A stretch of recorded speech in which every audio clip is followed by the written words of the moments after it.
welcome back to Type 40 Extra, our before show, after show, and in between show, to the podcasts and live streams and everything else that we do here at Type 40 with myself and starry-eyed girl Sarah Graham back again for yet more ramblings through the time and space continuum. People have asked for more, Sarah. I've said, well, we can deliver more. Yes. But, just a lot of it won't necessarily have anything to do with Doctor Who. Yeah, I think you're all mad. You seem to want more. So yeah, happy to oblige. Yeah, we'll try and get some doctoral links into what we do. In there, sort of, because I wanted to ask you about this. I mean, firstly, I was in Sheffield myself this week, just gone, for a family event, one of my sons graduating from university. And we did try and meet up, didn't we? Try to coordinate everything, and it sort of went awry my end this time. So everything went up the pictures. But I nevertheless, even though I couldn't spend any time with you, firstly, Sheffield isn't as sprawling as I thought it was. But when you were giving me directions over the phone, go here, go there, go there, I found all those places really, we should have filmed it. That could have been a Type 40. I should have done.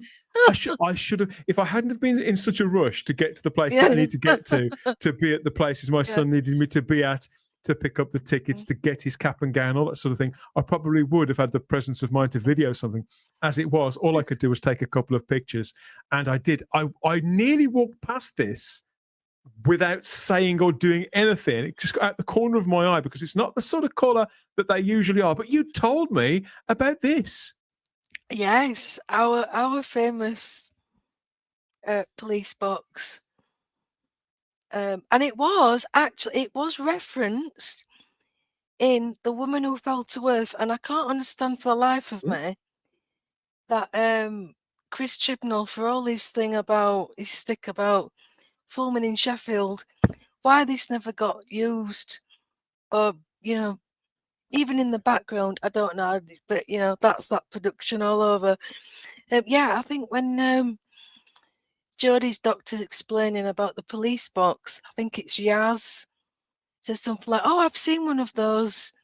It's on so-and-so street in Sheffield." So it was referenced, but clearly not very well. I mean, obviously. Totally passed me by. I imagine it passed quite a lot of people by. Well, what surprised me, and you'd sent me pictures of yourself with this before, and yet when I did see, literally, I was out the corner of my eye, I noticed this. What struck me, and you can get a sense of it through looking at this picture, because of the doorway that's next to it on the left. What surprised me is how small it is. It's tiny. It really is. I struggle to imagine police men and women fitting in there comfortably.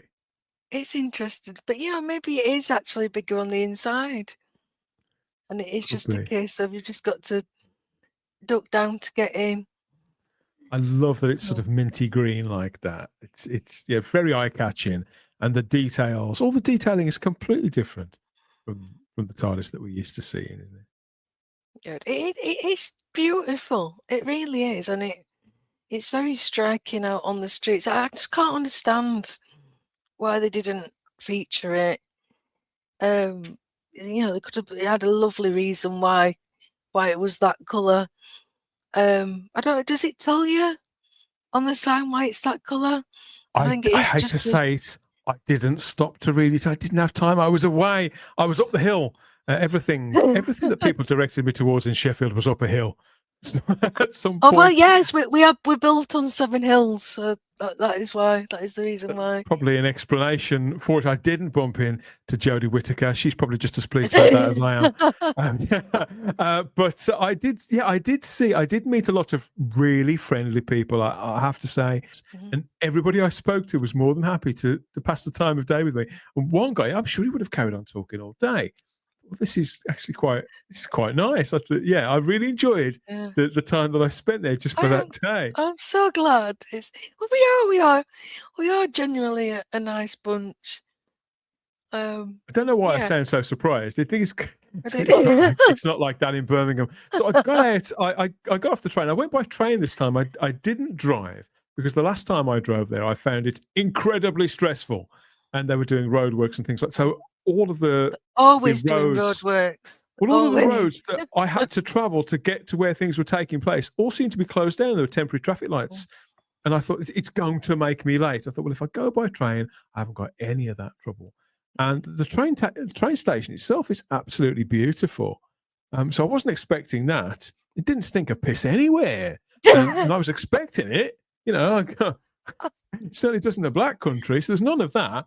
But as I came out of the station, I looked up the embankment at the side, and I saw something very familiar in this set of flats. This is now you told me about this as well. This is back to the Jodie Whittaker era. It's the Park Hill flats, I understand, Sarah. A bit of a local landmark. It is, yeah, because of the year that that they were designed and put up. There's very few of this design left in the country. So like from a architectural point of view, because the people council have been dying to knock these down. And actually, they didn't always look like this. Like the coloured panels and things that got added to it, like kind of like a refurbishment. But yeah, they've been dying to knock them down, and there was petitions and all sorts because they are kind of like a protected. Don't want to say species, but a protected example of what I think it was 60s. As brutalist architecture is the movement. There are lots of flats like this around. There were some, are some still in Birmingham, but they've fallen. A great many of them have been demolished or are closed down, fenced off, and the ones that are still in use are well, you wouldn't want to spend any time there. Never mind live in them, to tell you the truth.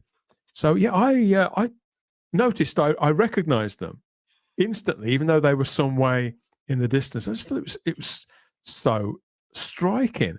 Did you suddenly feel like you wanted to watch Arachnids in UK after seeing these? Well, I did have to have a word with myself because there were several places. Because I looked on the other side when I got into town and went to the graduation.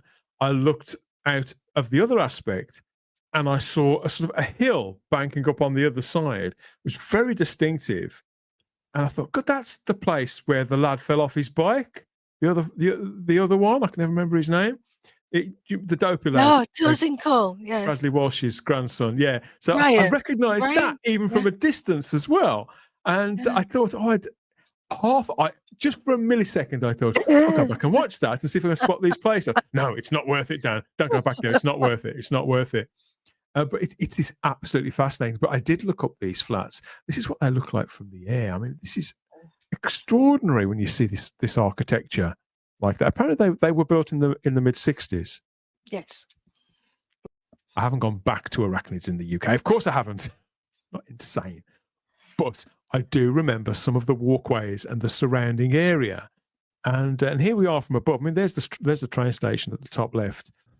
Over the decades to come, they're going to be pleased that they didn't demolish this. I think so. There's something perfect for Doctor Who with this. I'd assumed it was, I've got to be honest, a quarter of that size, because when we see it in Doctor Who, we just see that one aspect.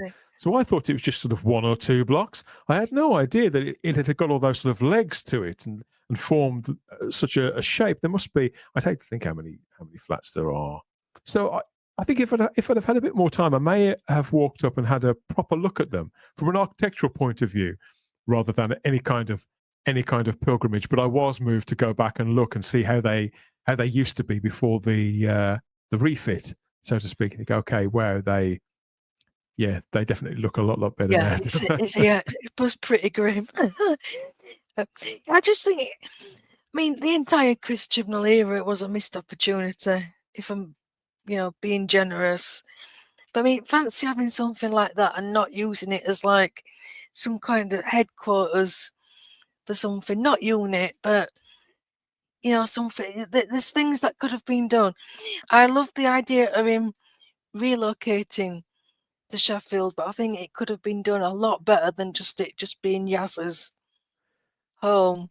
It wasn't necessarily a flawed idea to take it outside of London, outside of Cardiff, and all those places to somewhere else, because there's so much history in Britain, isn't there? Up and down the country, England, Ireland, Scotland, and Wales. It wasn't as effective as it could have been, because the rest of the production simply wasn't up to scratch. But no, it has at least moved me to hit Google and see how things used to look, such in the late 60s here, with a bunch of mums. This is what mums used to look like. Or hairnets. Well, I don't know. I think it's a slippery slope. I think you'll be putting that season 11 Blu-ray hairnets and rain hats. That's what we want. Before the year's through. Yeah, so I did very much enjoy my time again in Sheffield, and my kids have been studying at the Arts Tower for a few years now, and that's a historic building in itself, isn't it? And it's the second time I've been there, and I went up really quite high in that building to look out over Sheffield, so I could see everything. I did wave at you, but I wasn't sure in which direction. Sort of it's a crime that the Arts Tower hasn't been in a Doctor episode. It should be a listed building. But even that, when you look at that from the outside, because I think that was clearly built in the mid-60s, and so I thought, okay, what this reminds me of is the post office tower from the War Machines, which I think was built around the same time. It's got that same, even though that is obviously a different shape, it's clearly influenced by the same things, and a lot of the same materials seem to have been used as well. So I'm fascinated by that. Each time I've been there, I've been looking around, not just from the outside, but the inside as well. It's not been modernized to the extent where it robs it of any of its character. Well, no. I'm glad you had a good time. Apart from not seeing you, it really was a great day. It's an excuse to come back again. Now, what's really interesting is you would have walked past the Winter Garden when you were on your destination. Did you go into the Winter Garden? I couldn't. It was closed for staff training. Oh, well, if you'd have gone it, there's like sculptures and things amongst the plants, and one of them is a great big snake, and it's the double of the Mara. And I would have directed you to just go and have your picture taken. I think I've taken pictures, but I think I've sent them Simon. Like, look at me with my mate, the Mara, you know. Hanging out with the Mara. Speaking of our personal takes on Doctor Who, is that a new mug you've got? It is a new mug. I'll do other. It's my favourite things, Doctor Who and cats. Yeah. Very nice. Was it made to order? Was it off Etsy or something like that? Personalised? I think it was. I didn't order it. Somebody else. It was a gift. But yeah, they know me very well. And I like because it's got like the Starry Night background as well. It's all linked. It all ties in. I had a bit of a moment a couple of days ago. I was in my kitchen. Now and again, I go in my kitchen. Don't get me wrong, my kitchen is spotless. It's beautiful. But now and again, I do go in there, and so I was in the kitchen, and I looked across at my fridge, and I realised that somehow, from some point, I've become the kind of bloke who, when people go on holiday or go on trips or something like that, and my nearest and dearest, and they bring you something back, don't they? I have somehow become the bloke that people have started gifting fridge magnets to. So this, I swear, I used to be cool. This is the state of my fridge now. So So my girlfriend has just got back from Ireland from a girls trip there, and I've had a new addition that she thought it was amusing to bring me back a bare backside of the guy with the ginger hair and stuff like that. Kevin knows what's going on there, and I haven't translated what's on his shirt, so I don't know what that means. Let us know in the comments if you're Irish. What does it say, or don't I want to know? So this is what's on my fridge at the moment. And a various assortment of various things gifted to me. I thought, well, I swear, I used to have pictures of Rachel Stevens on my fridge. When did it all go so wrong? I think it's just called getting old, love. I mean, to be fair to your girlfriend, I mean, that's the kind of thing that I would have bought you, because I know you've got that kind of sense of humour with the bare bones. Like, yeah. That's a damn thing. You got some good credentials there. You've got the prisoner. That's I cool, and have. I approve of the Flamborough Lighthouse. It's not far away from me. Oh, is it not? Yeah, Ah, it's different part of Yorkshire, but it's still Yorkshire. that So was from my brother when he went off playing darts. He went on a long darts weekend with a bunch of mates. He's a big darts. He throws the arrows, hurls the arrows. So he brought me back that, and the number 6. That's from Portmeirion, from when my son went there with his girlfriend, and yeah, they brought me back that. So I've got various bits and pieces, and my kid, a picture of my kid in the top as well. I know But she's adorable. but I thought, well, should I fight against this, Sarah, or should I just go with it? Should I just accept that this is who I am now? Yeah, I would just go with it. I mean, can you still get TARDIS fridge magnets? Because you know when once upon a time when you could get everything. Doctor, I think I had a police box magnet, different ones as well. Like obviously different. What I had one with the St John's ambulance on, and then one that didn't. One like the Eccleston one. And I think I've got an older version. I'm pretty sure I've got a TARDIS bottle. We could have started a segment now. What's up? People sending you fridge magnet. Well, in all fairness, in the various boxes of Doctor Who crap that I've got, there almost certainly is fridge magnets in there somewhere. And I've got things dotted around in various places of the house. I've got a little bit of an altar of things that mean something to me. Little things here that you can't get in the shops as well. God, that sounds iffy. Nothing like that. nothing that has to get smuggled in. No contraband. But personal gifts that people have bought for me. And there's something that you gifted me as well when we've not known one another that long. I've got that in there too. But I almost certainly have got practical things like bottle openers, fridge magnets, and toothbrushes, and all that kind of thing that are Doctor Who related. I've certainly got like Dalek egg cups. There's never been an egg anywhere near those things.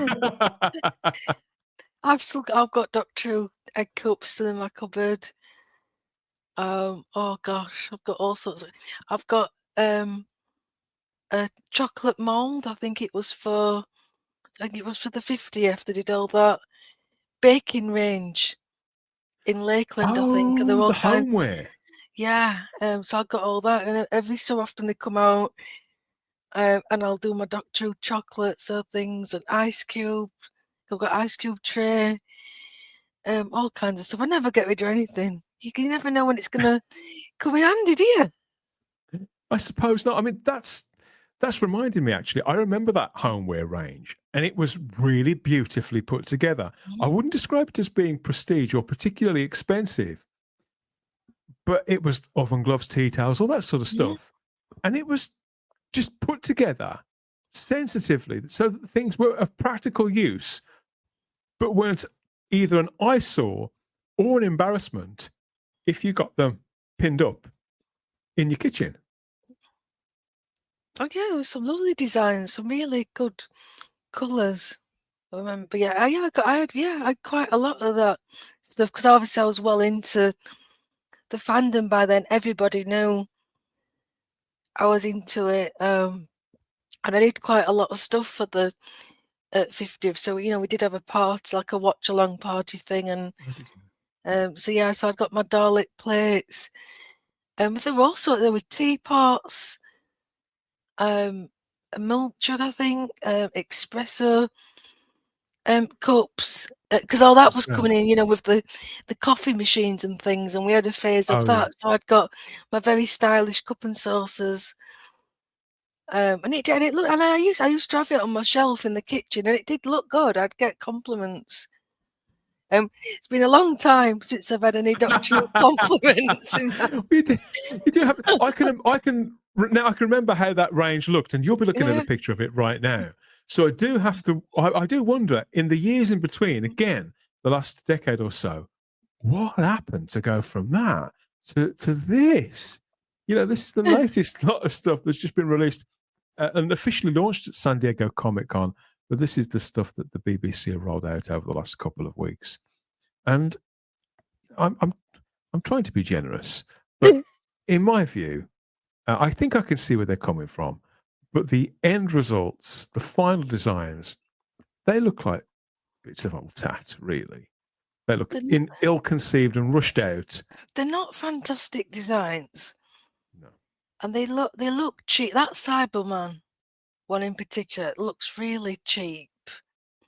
And it's just a black t-shirt that you can get. In fact, you could probably make your own Doctor Who, You could certainly knock up your own unit T-shirt in next to no time. It's not like it was in my day. We had quality items then, didn't we, Mark? Yeah, exactly. The T-shirt designs, they look awful. They do. I mean, I did catch Thursday's show. I am caught up. You have to say that. Well, yeah, he's he threatened me, viewers. He threatened me before I came on that I had to watch it. Yeah, but again, it's overpriced. That the designs look old. I mean, I know they're going for the retro thing, but what I mean is, how many times have we seen that kind of Haynes manual? It's old design hat. It's old hat now. For Daleks and K9 and things, and it's not up there with pop vinyls and those T-shirts that used to have a picture of the Crown and then would say "Keep calm and carry on." Yeah, they've had the time. Things have moved on, and again, I know things move on so quick now. And I looked at all that stuff. It looks tired. What else was I struck by? The bag with the video titles. Again, yeah, it's all been done with. I've seen bags with, Shakespeare's works on them. The Harry Potter things, the Jane Austen's novels. It's nothing that hasn't been done before, and I just thought we need something new. There's nothing really dynamic here. And I agree. I can't remember who said it on the show, but it was like they'd looked at what they thought fans would like without really thinking about what Doctor Who fans actually like the videos. Oh yeah, that's a fan thing. We know fans taped Doctor Who. Oh, they'll love seeing all the titles with VHS. But yes, Doctor Who fans did do that. But we know what Doctor Who fans are like. And they wouldn't have arranged it like that. They're very particular about how they did in alphabetical or chronological order. How they catalogued it. We still to this day are still complaining about the wrong logo being on the Blu-ray. This is how bad I was. No, you're absolutely right. This is how bad I was. Now I'm talking about the late 80s here. Yeah. So I was really young, and so what I used to do. Used to tape what we could off TV back then. We'd record movies, the Bond films, watch them over and over again, and other TV shows that we like. Precious little to keep. But when it came to Doctor Who, not only would I purposefully make sure I'd got tapes in, knowing there was a season coming, got the right amount of videotapes, good quality tapes as well, they would have to also be of the same brand. So when I looked across the shelf, all of the Doctor Who ones had to be on the BASF I remember those. Because they were perceived at the time, people who knew about these things, they were the best quality videotapes that lasted longer than Scotch would, apparently. So I had to have them all matching. And so the idea that they'd be all higgledy-piggledy all over the place, different brands, and just slung one on top of the other, that's not what it was like at all. I do wonder, how is it the case Doctor Who has now been associated with Disney now for 2.5 years or so since we found out that they were getting involved with Disney. At my local shopping precinct, shopping mall, shopping centre, whatever you want to call it, there used to be a Disney store there. I don't know if Disney stores still exist, but it was there for years and years and years. I think they do. I think they are still everything. Around. I'd never used to buy things out of there very often. Depending when my kids were really little, there were certain lines of stuff they got into, like when Monsters Inc. came out, or when there was a big movie or a big TV show. things like that. So it's not like I was in there all the time. But whenever I went in there, I did notice that the quality of the merchandise, be it the action figure ranges that were tying to something that they were trying to pump parents for, or things like sweatshirts, baseball caps, flasks, all that kind of thing. Everything connected to Disney, even if it wasn't a brand that they necessarily owned. For example, they had Power Rangers for a while. Everything in that store was really high quality. And I'm not just talking about for example, the quality of paper in a notepad and little things like that. They weren't the stuff you get at the pound shop, but they were beautifully designed as well. And here we are, all this time later, Doctor Who in bed with Disney. What exactly have we got out of it? When not a lot. You'd think quality merchandise, you'd think the markers of that association with that brand would be there, but they're not. Somehow, Doctor Who's got all of the bad things of being associated with Disney in the heat of a culture war, and none of the good stuff. Who negotiated that deal? It will all come out eventually. We'll find out. No, you're right. I mean, I haven't been in for a few years. There was one in my shopping centre. I think I fell out of love with it kind of on the Last Jedi time. But obviously they'd got all the Star Wars stuff in. But again, as much as I didn't like that film, like the Last Jedi merch, it was still beautifully presented and looking lovely. I used to like going in at Christmas because they'd always have like a Christmas tree and all the baubles and things look beautiful. It was very much Nightmare Before Christmas, so they'd have a big theme like a Christmas tree with that on and all the stuff. It looked lovely. But yeah, I don't quite know what's happened. But yeah, it's just sad. It is sad. And when I was looking at all that stuff, I was just flicking through, going, no. I think they're onto something with the bucket hats because 90s stuff is back, but not that design. That design is horrendous. Either side, you wouldn't go for the plain one with the Matt Smith double door insignia on it? You think it's any better? Yeah, I do like that insignia, but no, I don't like the white on blue. If it was a different colour, maybe. I'm not Or even particularly if it was just the other way around, the white, if the emblem was in white and the hat was blue, it would look a lot better. Possibly, and yeah, because I've been to concerts over this summer. It is something that I would put on, but I don't generally walk around with bucket hats on. It's just not my thing. But I can. There's something that there's a tiny gem of a seed or an idea. I bet your Chris has got a couple of bucket hats. Is that? How did you know?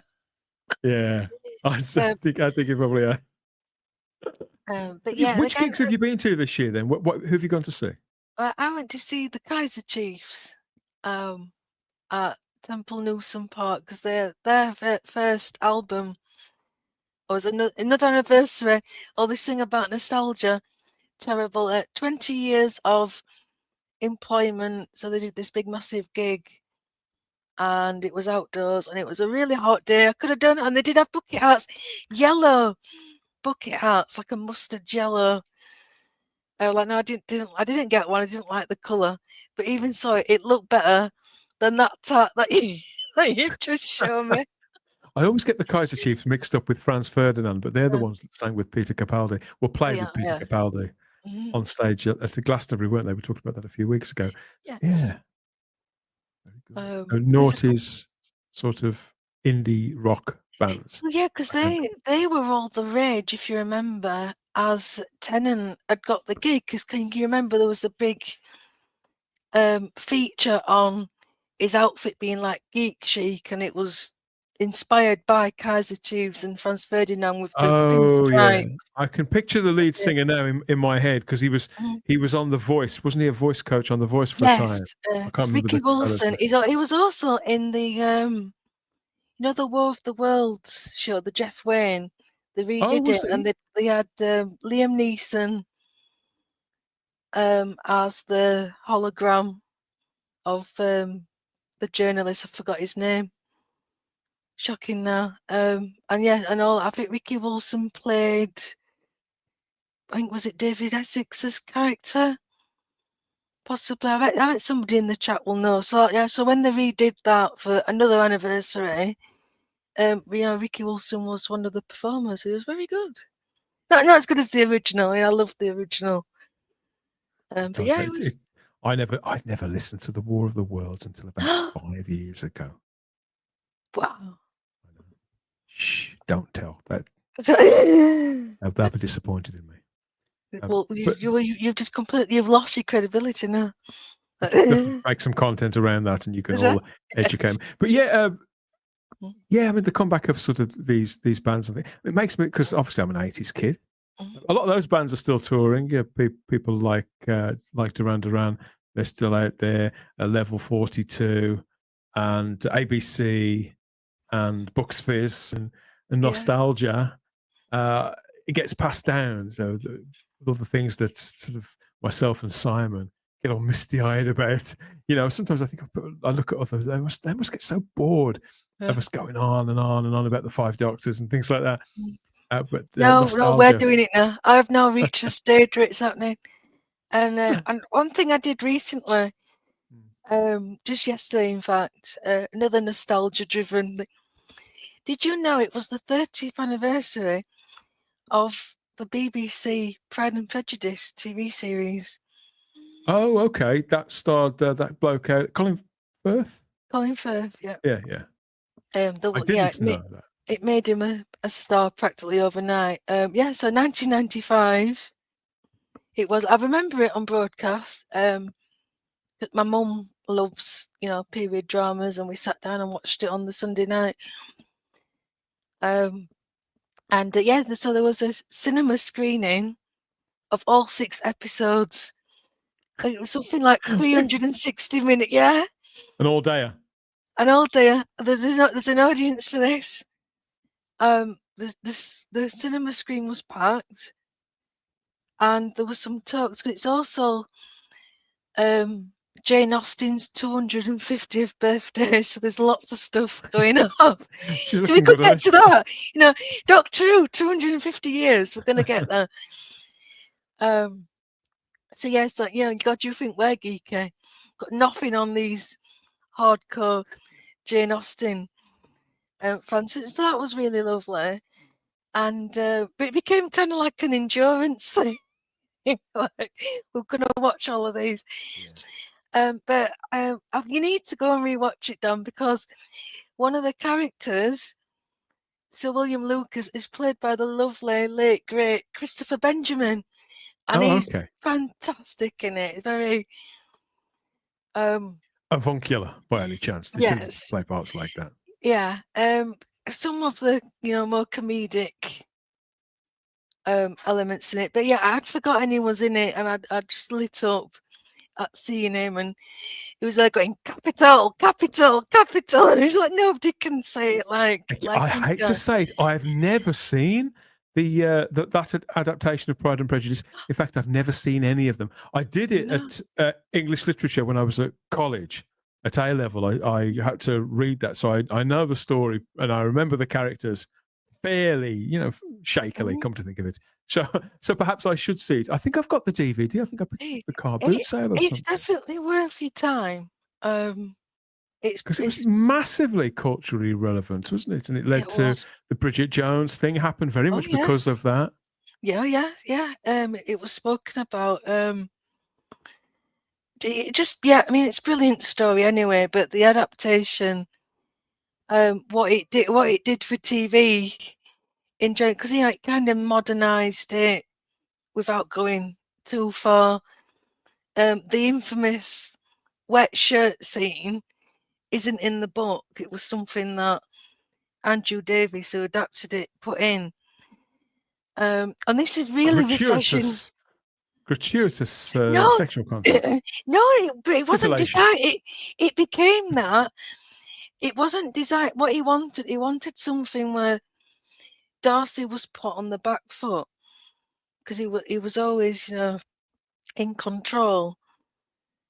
And he wanted this scene where he was on the back foot, and they had to be, you've got all this politeness while they're talking, and society dictate that you completely ignore that he's dripping wet. You just carry on. And it wasn't. And he made a point of saying it was not for titillation. And I thought, wow, it was a how shorthand refreshing to show a sort of clash of cultures, almost, or of etiquette. Because that scene that takes place, it's in his grounds, it's in his house, it's the lake. And he's, so he can do it. He can do what he wants in his own private time. And it just so happens that Lizzie is visiting with her auntie and uncle, and he's not expecting to see anybody. And it's just a brilliant scene. I do own this. I also own Brideshead Revisited, the one from the early 80s. I've never seen that. Is that Anthony Andrews and Jeremy Irons in it? I think Jeremy Irons was in it. But as a piece of television, it was significantly important at the time, wasn't it? I mean, for me, 1995 was all about, I hate to say it, back to the Bucket Hats, it was all about Oasis and Blur and all the other Britpop bands. But my favourites were actually Suede and Pulp. I used to like Suede. Pulp, obviously, from your part of the world, aren't they? Yeah. Well, 95, I wasn't very cool. I was into the boy bands, so it was Still Take That, because they were running high on, but they just started to be taken seriously, because that's when Back for Good got released. I was going to say, when they performed Back for Good at the Brit Awards, that I think it was February, March time, people had started to take them a lot more seriously. Yeah, I love that track. So I was very much, but my cousins were a bit older, and they were fully embracing the Britpop. So it was great, because I got all their hand-me-downs and things, so I was still getting exposed to that music as well. But I wasn't quite there myself. I was still in boy band mode. I'm trying to think, what was I watching in 95? I think I was all about Star Trek Deep Space Nine. So Next Generation had finished the year before.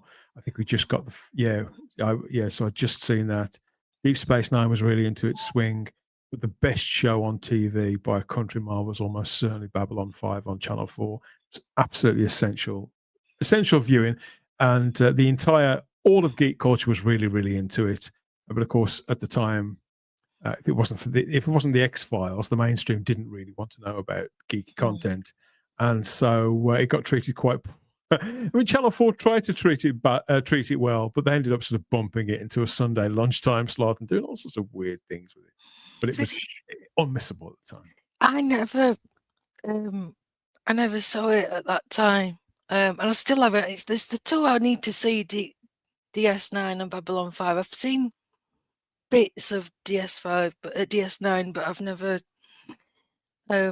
So much of it, like 200 episodes or something like that. There is a lot, but I know it's most of it is top quality, so I do need to go into it. I was allowed to stay up and watch X-Files. But this is before I had my big kind of geeky. I think Lewis and Clark was on at this time, or was it later on? Saturday tea times before Noel's house party. So that was so it was Lewis and Clark. Allowed to stay, because you had to watch X-Files, because you had to talk about it at school the next day. So you used to, and I was terrified. Everybody watched it, didn't they? There were two shows that everybody watched. One was Friends, and the other was the X-Files. And there were other, like Noel's House Party itself actually was very, very popular, and a lot of people watched that. But as regards to the scripted stuff, they were both the American shows were very much where it was at, weren't they? And that's because I was still at school at this point. So everybody had a friend's pencil case or a pencil tinsel or all that going on as well. Yeah, I remember that very well.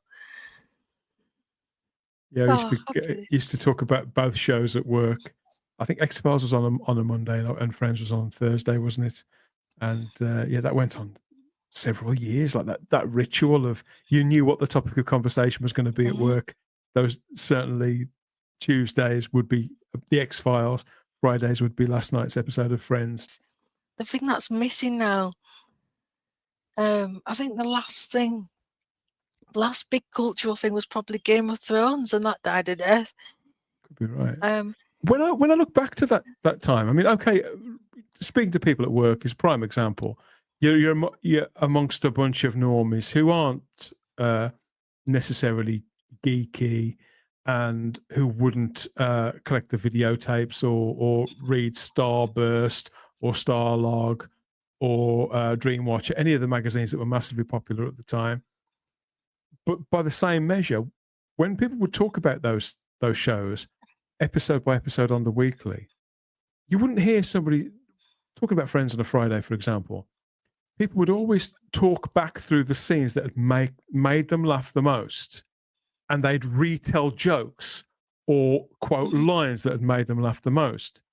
We wouldn't go back over the jokes that didn't land. And if there'd been an episode of The X-Files on that wasn't quite maybe as memorable as the one the week before, we wouldn't sit there and say, oh, but this character was woke, or was this, or was that, or was the other. It's just been, oh, I enjoyed last week's better, but we wouldn't fixate on the things we hadn't enjoyed in the same way that I think people do now. Yeah, it's interesting. You'd sort of talk about the things that you liked about it. If the X-Files had sort of chilled you, or if something had scared you before you went to bed, or whatever, or there'd been some exchange between the two lead characters that make you smile, you'd talk about that. But if somebody hadn't enjoyed it, let's just shrug it off and say, "No, I like last week's better," and that was that. There was no tearing the thing to shreds, no going off onto social media to call the writer something unpleasant. You know, people just move on with the rest of their week. It'll be another episode next week. It's all fine. What happened? Well, what happened? Social media happened. I mean, I used to read, obviously there's a columnist in TV Zone magazine who would sometimes really lay into people, as he always did. Hello, Paul, if you're watching. But other than that, because in all fairness, he's paid to do that. It's entertainment to read, not necessarily controversial or unkind opinions, but gloves off opinion and commentary. But generally, day to day, people will kind of know, I want to be entertained. I'm looking forward to 9 o'clock on BBC Two. I want to be entertained. I want to be scared. I miss the purity of that. I miss that too. I think it was Expectations were. I don't think expectations were necessarily lower, but I think it was the respect between the audience and the program maker and vice versa was really probably because the maker of the shows didn't come out and insult their audience every 5 minutes. I mean, very true. But there was. I'm being serious about social media because you'd still got that veil between, show creators, actors, the crew, and the audience. You'd still got that divide. Whereas, the past 20 years, it's come down, and I don't think it's been for the better, to be honest. And I think we've got, everybody's, an armchair critic now, aren't they? And the competitiveness of TV, because there wasn't a lot on, even though we'd got Sky and cable and all these channels. There was still it was certain shows that made it, and certain ones that got popular, as is always the case, and people watched it more or less at the same time. And if you missed it, you missed it. If you caught up that week, you were probably all right. But then that was it; it was done. Whereas now, on the internet, it lives forever. And I don't think there isn't that urgency anymore. No. Yeah, maybe we should go back to how it was. Now you mentioned it, I used to lend videotapes because I'd always record all of these shows, and if somebody missed them at work, I would loan them my video of it. And fear of missing out was a real thing. But again, but it wasn't always the end of the world, because people still had lives. People, went out on a Saturday night. They'd watch it following day, but still be able to talk about it in the week. Yeah, everything seems to have just got a bit more, I don't know, cynical. In Britain, I think Yeah. that kind of worked its way to a head with the Simon Cowell-led reality TV show, The X Factor. That was so big in both sense of the production itself, how lavish it was, stretching across an entire weekend, the entire nation pretty much talking about it. That was one side to the coin. And the other side was probably Doctor Who when it returned, particularly between 2006 and 2010-ish. I think it definitely had that it was crackling with that kind of energy. It was essential. Everybody had an opinion about it. So it's nice that for a time Doctor Who was in the eye of that storm. Yeah, it was. Yeah, it felt like everybody was watching it, and we've seen from the viewing figures that everybody probably was. I can remember my nan phoning me after Angels Took Manhattan. I've been talking about it. She kind of dipped out, but she loved Amy and Rory, and she wanted to see how their story ended. And I remember her phoning me up and telling me, I couldn't understand it. It were them weeping angel things, but wasn't it sad? And it was just really lovely memory. But it was written and offered. It was presented in such a way that even if people didn't understand the story, and even if the monologues were full of shit you don't understand, just like Danny Dyer, so correctly circled, it didn't matter, because what was being communicated was a sense of that we all belonged on the sofa when Doctor Who was on, ideally together with members of our own family, or we were just a phone call away from extended family who would tell us about the things that they enjoyed or things that they hadn't. It felt like everybody was in the loop in the same way as it did with something like the X Factor. Who did you vote for? That kind of thing. Yeah, just lovely feeling. Everybody belonged. Everybody got something to say. Nobody'd fall out. Again, and even if you didn't like a particular You voted episode, for Same Difference. I voted for Leona Lewis. It's war. Oh wow, I've not heard that name for a while. I never did the X Factor thing. I know of it, obviously. Everybody, no, I couldn't get past the like the auditions. When they always show like the really cringy. You never got past the auditions. You never went to judges' homes. No, I never got to go in the pool and everything. I get second-hand embarrassment on behalf of the people. Okay. So I can't. So I can't. It's just kind of. I used to watch like when it got towards the final. I remember the Gareth Gates Will Young one. Yeah. Very well. But reality TV wasn't really my thing, because at that point, obviously, I was fully. But you didn't need to watch, because because it was covered everywhere. You knew about it, and people told you things. But yeah, it wasn't. That's all gonna kind of falling apart now. That became stale. Yeah, it reached a pinnacle. It reached a pinnacle probably around the same time, maybe slightly afterwards, but around the same time that Doctor Who did in that respect. And I don't think that's necessarily a reflection on, in Doctor Who's case, certainly, of it necessarily going downhill when that began to happen. I just think that sometimes familiarity can sometimes lead to complacency. If you know something's always going to be there, we've talked about that till the cows come home. I know, but nothing can remain incredibly sort of popular to the exclusion of everything else, literally indefinitely. And just because something is not number 1, 2, or 3 in the charts or getting the best ratings it's ever got. That doesn't necessarily mean that that program is a failure because it's not at that level anymore. Mhm. That's how I feel about it. I think things have to have the peaks and the valleys. Not only for, I think partly because audiences' attentions, people don't always want the same things, the same kind of programming. But also, I think creatively, shows like that are long runners need to have a certain license that every few years to experiment a little, and if not break a mold, and to fall back before they do something elaborate again. And I think Doctor Who used to do that really very well.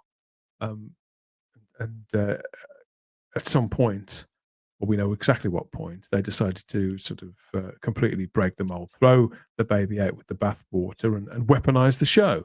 And I don't think it's any coincidence that's when things eventually, that's when things started on a trajectory that led us where we are now.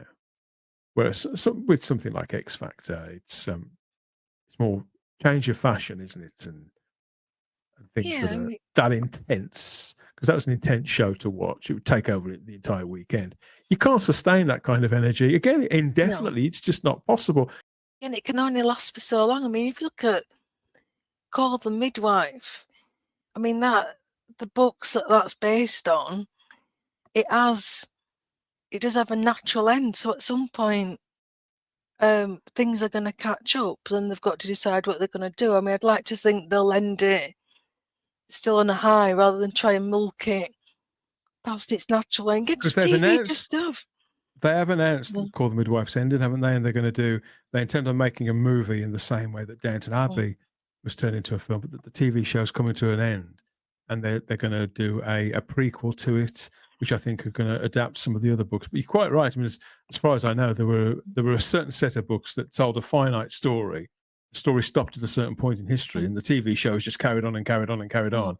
And it's gone from something that was about post-war Britain Yeah. at the dawn of the NHS, and it's now it's all like in the time of T-Rex, and when John Pertwee was Doctor Who, and things like that. I think, well, hang on, it's a completely different world, and I So, would if imagine you it would get appeal to a different person, different kind of if you people.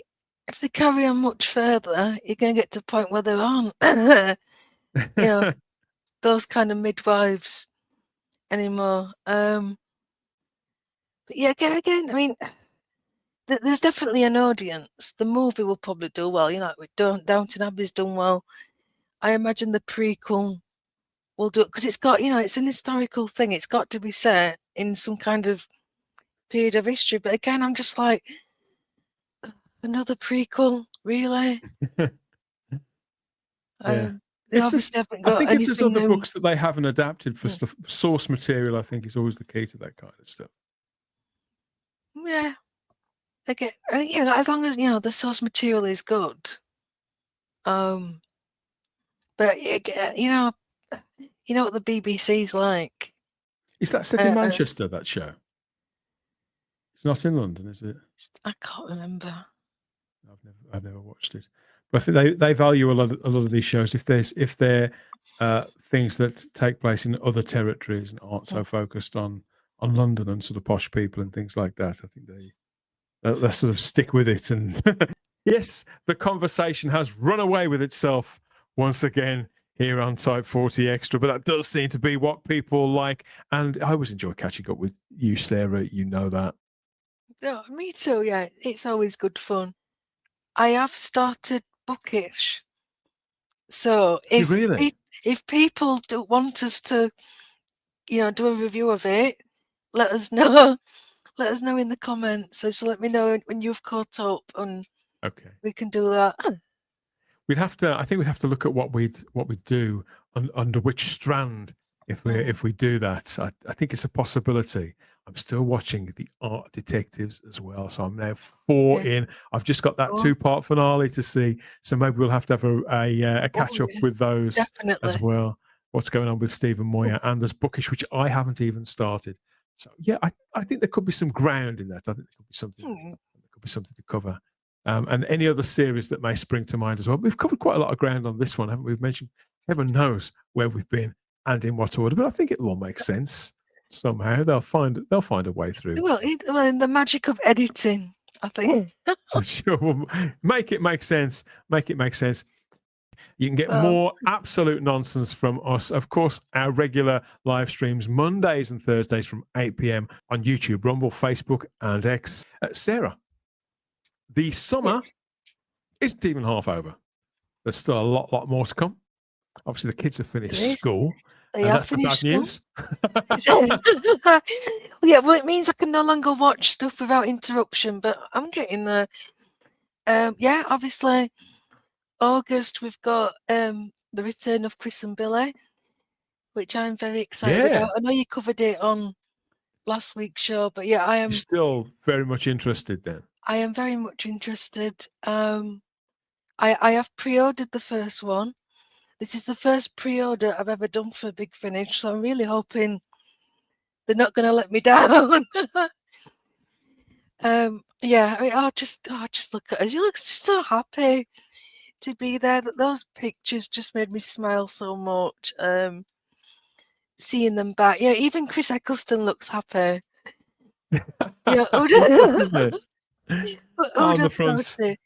On the front cover of the latest Doctor Who magazine, clearly lauding it up, somewhat time lauding it up, but having a lot of fun as well. And yeah, I think Billie Piper looks delighted to be back, not just in Chris's company, but to be back in anything connected to Doctor Who. I think she gave one interview, I think that was on that New Who documentary, where she said, oh, that show, being on that show reminds her of being young. God, she's only 42. The way she spoke, it's like she was entering her dotage. But when you've had a life like Billie Piper's that's been packed with everything from ex-husbands through to being involved in pop music and cultural events like the comeback of Doctor Who, it must be quite a lot. She's certainly had an action-packed life, and I think she did have to grow up very quickly. You know, she got famous at something ridiculous like at age 12 or 13. So yeah, but again, you are if you've got them, you know, them good feelings, them good associations, you are going to go back to that time in your life. And I'm glad she is feeling like that about Doctor Who, and I'm glad Chris is now feeling that way. You know, he's pushed past the pain and chaos of that first series and held on, you know, the good stuff like his friendship with Billy. So I am so excited to see where this goes. You know, is it 12 stories? So that's practically a brand new series. Yeah. Series 1A, we call it. Pretty much. And I'm hoping, because of the restrictions, because obviously it's got to, it's set after Father's Day and before Bad Wolf Parting of the Ways. I like that. There's strict parameters, because when you've got something like that, you've got to be creative, and obviously you can't introduce aliens and monsters that Rose met in series 2. Like, obviously they won't be able to meet the Cybermen. So I'm hoping that's all going to stay intact. But there's so much you can do there. Well, also, it is set directly after Father's Day. But which was the episode that followed Father's Day in the original run? Was it The Empty Child? Yes. Where they meet Captain Jack.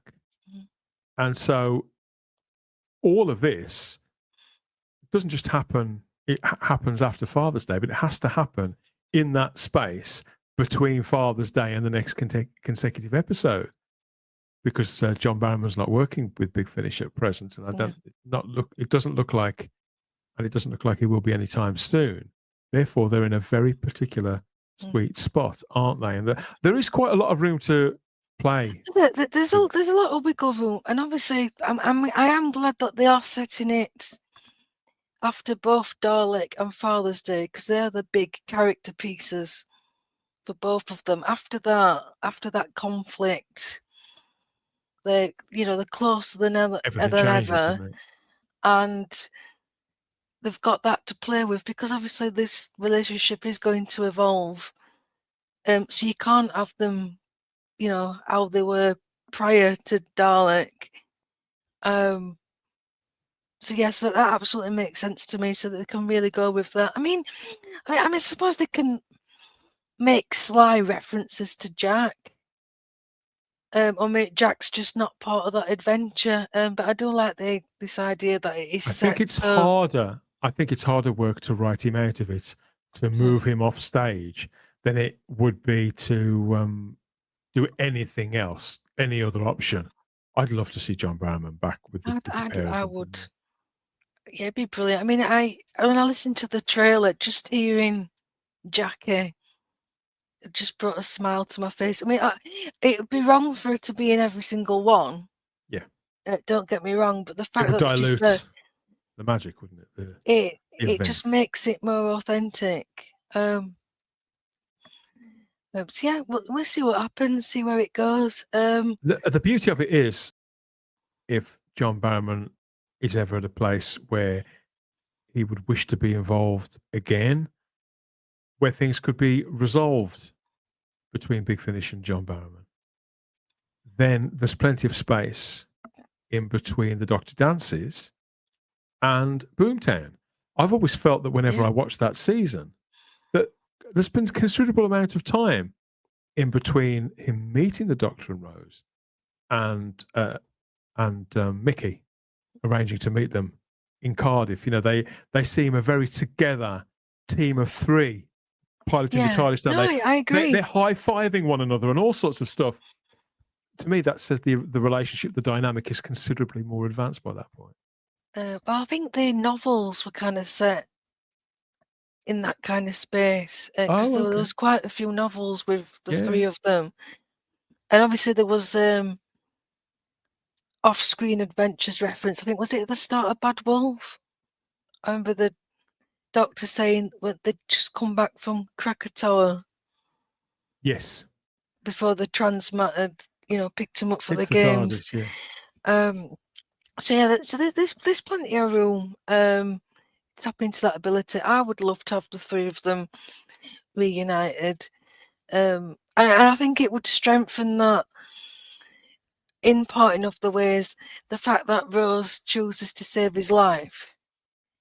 An argument can be made that she would have done that anyway because she's a nice person, but I think there's that added weight of she's been friends with Jack a long time. She loves this man, and that's why she wants to save his life. When she's got the opportunity to do so, and I just think it'd just be like, chef's kiss that we've been able to see that it might happen. That we never thought we'd get Eccleston back playing 9. So never say never to John Barrowman, because he is doing conventions again, isn't it? John Barrowman? Yeah, he's come to. I think he's coming to London. Certain events, I think, with trusted organisers. Yeah, I think he's been quite careful in the things that he takes, but certainly in Britain, because this stuff isn't affecting him at all overseas. It's only in Britain, which it's very difficult to excuse that. I think other fans that I know from overseas and Kyle and Kevin, they see him at events all the time. They don't see what all the fuss is about. I mean, when these audios do begin, and we haven't got a date on them yet, all we know is it's some date in August of 2025. We'll be all over those as well. We have to get back together and talk about those. Definitely. And I think we should probably owe them a proper review, because it's one thing for Chris Eccleston to come back, and that was an event in itself. Of course it was. But that was also kind of something else. I wouldn't say it was necessarily a compromise, but creatively it was something else. Whereas this, stitch it into Series 1, I could understand if you're a bit nervous about pressing play on something like that time being so important to you. But I think there's a lot of ground that can be covered there. And if they can recapture that magic, and on evidence of that trailer, it seems like they may have done that. Certainly Tim Foley, that writer, has done a good job in bringing those voices back. Then it could be something that, I don't know, it could be cozy, but also have some of the Doctor Who sort of chills and appeal along with it as well. So we'll have to wait and see if it's this kind of thing you can curl up with one Yes. Sunday Oh, afternoon. love that picture.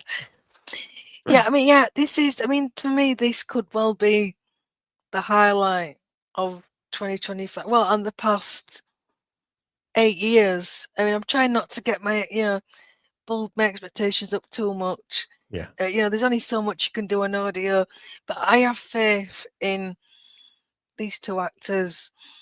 I adore them, and if it can tap into that happy time, that golden era, I think there's going to be a lot of people happy, a lot of fans happy, and I think this is, if they get it right, then I think Big Finish are geniuses. But yeah, we'll see. We'll see in a few weeks' time. Fingers crossed. Keep your paws crossed, everybody. And let us know what you think. Are you looking forward to the new Ninth Doctor and Rose audios? Just as we are, get in touch with us through our social medias, Instagram and X at Type 40 Doctor Who, or come and join us in the Type 40 Facebook group and have a chat. Give us your take. You can drop us a comment too here. Of course you can. And we'll get on that when the first adventure is released sometime in August 2025, Snare by Tim Foley, starring Christopher Eccleston and Billy Piper.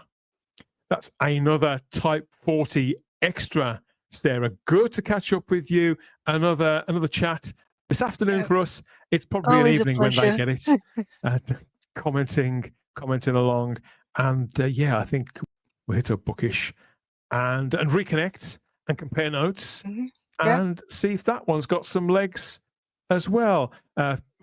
Whether they'll still remember it in 30 years' time, I think that depends on whether anybody has a wet shirt moment. Personally, I'm hoping we're spared that, but you never know. Whatever floats your boat. Thanks for your company again, Sarah. And you can let us know what you think of all of this nonsense there in the comments. Speak soon. Bye-bye. Bye-bye.